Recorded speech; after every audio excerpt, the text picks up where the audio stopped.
This being Thanksgiving week, people always ask the question, and I know I've asked you before, but I'm going to ask you again. How does a professional football team handle Thanksgiving? How did you do that with the guys on Thursday? Yeah, and it's really a different week for us being on Monday night as well, so we've got an extra day.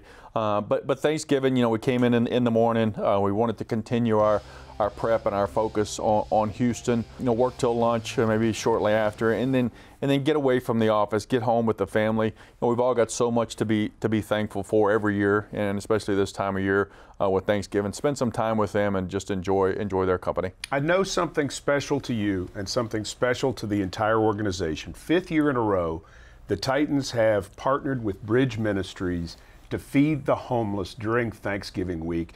Can you explain why it means so much to you and why it means so much for really everybody in this organization? Yeah, I think that's part of our purpose and what we're called to do, on this earth is to give back to those, who are less fortunate than we are, and to go and spend a night with that group of folks and, have them have a hot meal, share some time with them, try to put a smile on their face and at least brighten them up for one day. It's just a really special evening for us as an organization. Puts everything back into perspective, doesn't it? Yeah, no question. It's I enjoy it. All right, so let's talk about what's coming up on Monday night, the game with Houston. Second time in 3 weeks you've gone to Texas to play Monday Night Football. Does it help this club that you've just recently been in this Monday night on the road routine?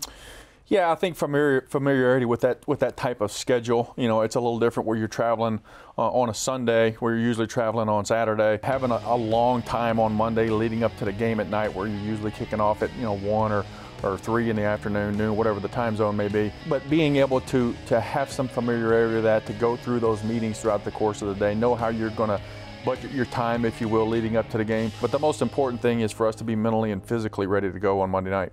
The Texans have won 7 in a row after starting 0-3.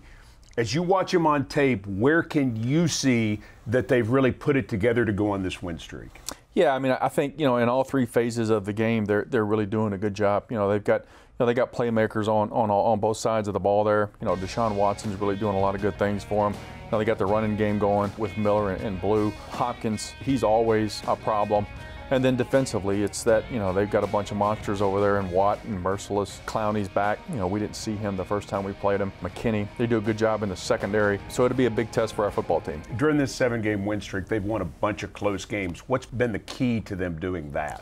Well, I think handling game situations as they come up. They've been in some games where it was close, really, at the end, and knowing how to manage those situations and their players coming up with a key play, like the last Sunday against a good Washington team. Justin Reed picks off a play and runs it back 100-something yards for a touchdown. That's a 10-point swing at least. You figure Washington's probably at least going to get a field goal, maybe get a touchdown, so maybe a 14-point swing.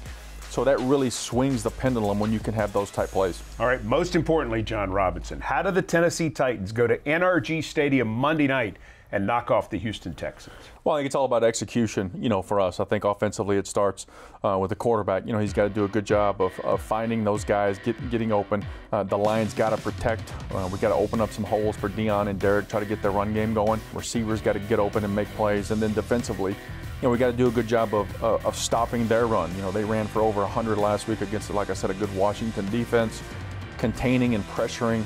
Watson, he does such a good job of extending plays. I think he's had 70 plays that, he's had over 3.5 seconds to throw the football. So being able to contain him and not allow him to extend plays and eliminate explosives. Don't let Hopkins, Kuti, Akins, Griffin, those guys, those playmakers that are out and route make plays.